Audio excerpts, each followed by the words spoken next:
အရှိတရားဝေါ်လေနော်ကျွန်တော်တို့အမြဲတမ်းပြောပါတယ်အဲ့ဒါကိုမြင်အောင်ကြည့်ပေါ့စစ်ဖြစ်လာရင်တော့စစ်ဆိုတာကတော့ဘယ်သူမှဆိုနိုင်အောင်တိုက်ကြမှာပဲလေကျွန်တော်တို့ကတော့စစ်ရင်နဲ့အသာယူပြီးမှနိုင်ငံရေးအညှိမယ်ဆိုတဲ့သဘောမျိုးတော့မဟုတ်ပါဘူးသူတို့ကထိုးစစ်ဆင်လာရင်တော့ကျွန်တော်တို့ကလည်းရှိတာနဲ့ရအောင်ခုခံတဲ့သဘောပါ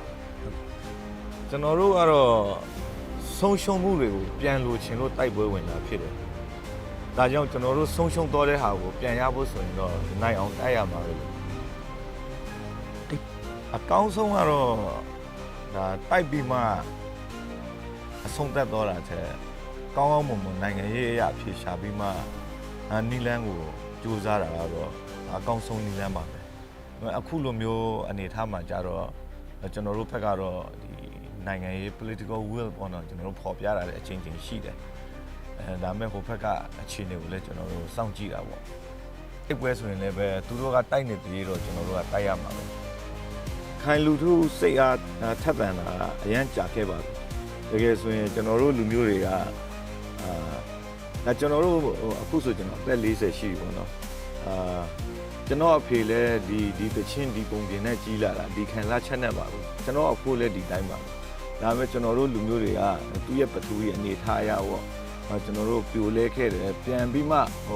အချင်းချင်းစူးစမ်းခဲ့ကြပါတယ်ဒါမနှိုးကြလို့လည်းမဟုတ်ဘူးသူ့ရဲ့အခြေအနေနီလန်းတွေပေါ့အဆင်မပြေခဲ့လို့ပေါ့အခုအချိန်မှာကျတော့ကျွန်တော်တို့ကတကယ်ကိုစူးစမ်းလာတဲ့အခြေအနေရပေါ့လေဒီခိုင်လူထုလည်းတူညီတဲ့အတွေးခေါ်ပေါ်မှာစုစုစည်းစည်းနဲ့ရက်တည်လာတယ်အဲ့ဒါကြောင့်မို့လို့ကျွန်တော်တို့အမျိုးသားလှုပ်ရှားမှုပေါ့လေအရင်ထပ်ပို့ပြီးမှတီရောက်နဲ့စီစီလုံးလုံးပိုဖြစ်လာတဲ့သဘောပါဟုတ်ကဲ့နောက်တစ်ခုကကျွန်တော်တို့ရဲ့အတွေးခေါ်ကြတော့လူဆိုတာလူဂုံတိတ်ခါနဲ့အညီဆက်ဆံရမယ်လူကိုလူလိုမြင်တတ်ရမယ်ပေါ့မတူကွဲပြားမှုကိုကိုကနားလေသိခံရမယ်ပေါ့ဒါကကျွန်တော်တို့ဘက်ကအတွေးခေါ်ဖြစ်တယ်ကျွန်တော်တို့ရဲ့အဖွဲ့ဝင်တွေတပ်ဖွဲ့ဝင်တွေကျွန်တော်တို့ရဲ့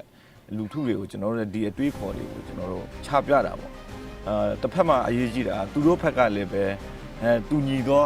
စန္ဒနဲ့ရက်တီဖို့တော့လိုတာပေါ့ကျွန်တော်တို့ဒီရခိုင်ပြည်ရင်တွေလက်ထက်ကလေးကArakan ဆိုတာကဟုတ်တယ်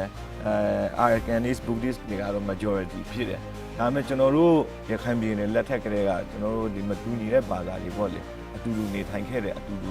ဒီတိုင်းတွေကိုတိုးတက်အောင်တည်ဆောက်ခဲ့ကြတာပေါ့နော်တကယ်ရခိုင်ဆိုပြီးဘေးကကွင်းစားကွင်းပိတ်မှာ Buddhist ပေါ့ဗျာဟိုမှာ Rohingya ဆိုပြီးဘေးကကွင်းစားကွင်းပိတ်မှာ Muslim ဆိုတဲ့အဲ့ဒီသူတို့ကိုနိုင်ကခွဲခြားတဲ့အမြင်နဲ့လာပြီးမှကျွန်တော်တို့ကိုခွဲခြားတဲ့လူတွေလာဆိုမှဆန်းစစ်တာတွေရှိတယ်ကျွန်တော်တို့ကအဲ့ဒါတွေကိုမနှစ်သက်ဘူး